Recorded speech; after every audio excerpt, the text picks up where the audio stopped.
ಎಲ್ರಿಗೂ ನಮಸ್ಕಾರ. ಇವತ್ತು ನಾವೆಲ್ಲ ಸೇರಿ ಒಂದು ಸಣ್ಣ ಆದ್ರೆ ತುಂಬಾನೇ ಆಳವಾದ ಅರ್ಥ ಇರೋ ಒಂದು ಕಥೆ ಕೇಳೋಣ. ಇದು ನಮ್ಮ ಜೀವನದ ಬಗ್ಗೆ ಒಮ್ಮೆ ಯೋಚನೆ ಮಾಡುವಾಗೆ ಮಾಡುತ್ತೆ. ಖಂಡಿತ. ಸರಿ, ಕತೆ ಶುರು ಮಾಡೋಕ್ ಮುಂಚೆ ಬನ್ನಿ ಈ ಪ್ರಶ್ನೆ ಬಗ್ಗೆ ಒಂದು ನಿಮಿಷ ಯೋಚನೆ ಮಾಡೋಣ. ಜೀವನದಲ್ಲಿ ಎಲ್ಲಾನೂ ಕಳ್ಕೊಂಡ್ವಿ, ಇನ್ಮುಂದೆ ಏನೂ ಇಲ್ಲ ಅನ್ಸಿದಾಗ ನಿಜವಾಗ್ಲೂ ನಮ್ಮತ್ರ ಏನು ಉಳಿದಿರುತ್ತೆ? ಈ ಕತೆ ಬಹುಶಃ ನಮ್ಗೆ ಉತ್ತರ ಕೊಡ್ಬೋದು. ಒಂದು ಕ್ಷಣ ಕಲ್ಪನೆ ಮಾಡಿಕೊಳ್ಳಿ. ಎಲ್ಲೋ ಒಂದು ಕಡೆ ಒಂದು ಕೋಣೆ, ಅಲ್ಲಿ ಸಂಪೂರ್ಣ ನಿಶ್ಶಬ್ದ. ಆ ಶಾಂತವಾದ ಕೋಣದಲ್ಲಿ 4 ಹಣತೆಗಳು ನಿಧಾನವಾಗಿ ಉರಿತಿದ್ವು. ಅದೆಷ್ಟು ಸೈಲೆಂಟ್ ಆಗಿತ್ತು ಅಂದ್ರೆ ಆ ಹಣತೆಗಳು ತಮ್ಮಲ್ಲೇ ಮಾತಾಡೋದು ಕೂಡ ಕೇಳಿಸೋ ಆಗಿತ್ತು.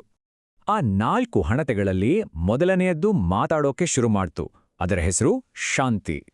ಅದರ ಧ್ವನಿಯಲ್ಲಿ ಎಷ್ಟು ನಿರಾಸೆ ಇತ್ತಂದ್ರೆ ಅದು ಹೇಳಿತು, ನಾನು ಶಾಂತಿ, ಆದ್ರೆ ಈ ಜಗತ್ತಲ್ಲಿ ಯಾರಿಗೂ ನಾನು ಬೇಡವಾಗಿದ್ದೇನೆ, ಎಲ್ಲೆಲ್ಲೂ ಬರೀ ಗಲಾಟೆ ಜಗಳ, ಇಂಥ ಜಾಗದಲ್ಲಿ ನಾನಿನ್ಮೇಲೆ ಉರಿಯೋಕ್ಕಾಗಲ್ಲ ಅಂತ ಹೇಳ್ತಾನೆ ಅದರ ಜ್ವಾಲೆ ನಿಧಾನವಾಗಿ ಆರಿಹೋಯಿತು.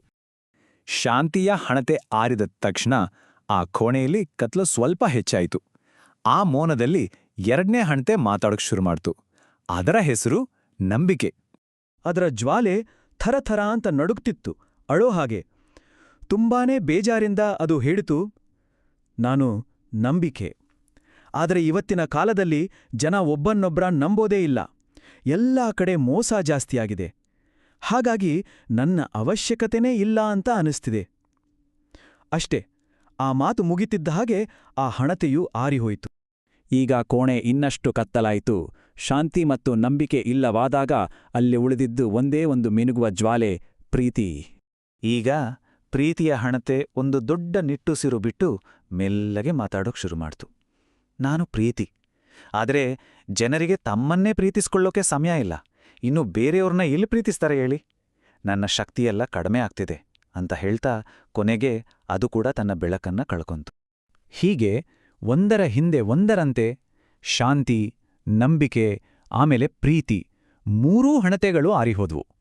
ಈಗ ಆ ಕೋಣೆ ಬಹುತೇಕ ಕತ್ತಲಲ್ಲಿ ಮುಳುಗಿ ಹೋಗಿತ್ತು.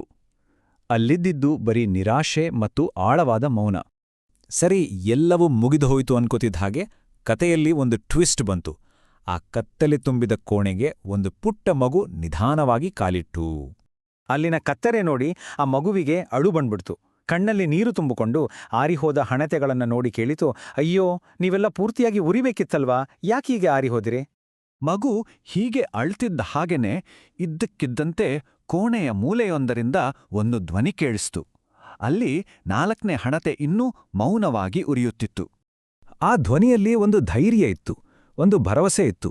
ಅದು ಹೇಳಿತು, ಮಗುವೇ ಭಯಪಡಬೇಡ, ನಾನು ಆಶೆ. ನಾನು ಉರಿಯೋ ತನಕ ಯಾವುದೂ ಮುಗಿದಿಲ್ಲ. ನೀನು ನನ್ನ ಬೆಳಕಿಂದ ಉಳಿದ 3 ಹಣತೆಗಳನ್ನ ಮತ್ತೆ ಹಚ್ಚಬಹುದು.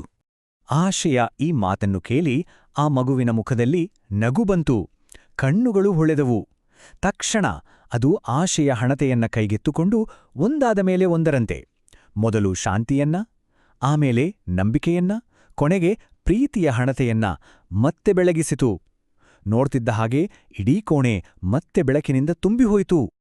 ಹಾಗಾದ್ರೆ ಈ ಕಥೆಯಿಂದ ನಾವು ಕಲಿಯಬೇಕಾದ ನೀತಿ ಏನು? ನೋಡಿ, ಜೀವನದಲ್ಲಿ ಎಷ್ಟೇ ದೊಡ್ಡ ಕಷ್ಟಗಳು ಬರಲಿ, ಶಾಂತಿ, ನಂಬಿಕೆ, ಪ್ರೀತಿ ಎಲ್ಲವೂ ನಮ್ಮಿಂದ ದೂರ ಹೋದಾಗೆ ಅನ್ಸಿದ್ರೂ ಪರವಾಗಿಲ್ಲ. ನಮ್ಮೊಳಗೆ ಆಶೆಯನ್ನೋ ಹಣತೆ ಮಾತ್ರ ಉರಿತಿದ್ರೆ ಸಾಕು. ಅದೊಂದಿದ್ರೆ ನಾವು ಕಳ್ಕೊಂಡಿದ್ದೆಲ್ಲವನ್ನೂ ಮತ್ತೆ ಗಳಿಸ್ಬೋದು. ಯಾಕಂದ್ರೆ ಆಶೆಯೇ ಉಳಿದೆಲ್ಲಾ ಶಕ್ತಿಗಳಿಗೂ ಮೂಲ. ಹಾಗಾಗಿ ಈ ಕಥೆ ಮುಗಿಯುವಾಗ ನಾವೆಲ್ಲರೂ ನಮ್ಮನ್ನ ನಾವೇ ಕೇಳ್ಕೊಳ್ಬೇಕಾದ ಒಂದು ಪ್ರಶ್ನೆ ಇದೆ. ಎಂಥದ್ದೇ ಪರಿಸ್ಥಿತಿ ಇರಲಿ, ನಮ್ಮೊಳಗಿನ ಆ ಆಶೆ ಅನ್ನೋ ಹಣತೆ ಇನ್ನೂ ಉರಿಯುತ್ತಿದೆಯಾ? ಯಾಕಂದ್ರೆ ಅದು ಉರಿಯೋವರೆಗೂ ಈ ಜಗತ್ತಲ್ಲಿ ಯಾವುದೂ ಅಸಾಧ್ಯವಲ್ಲ ಅಲ್ವಾ? ಇದ್ರ ಬಗ್ಗೆ ಒಮ್ಮೆ ಯೋಚನೆ ಮಾಡಿ.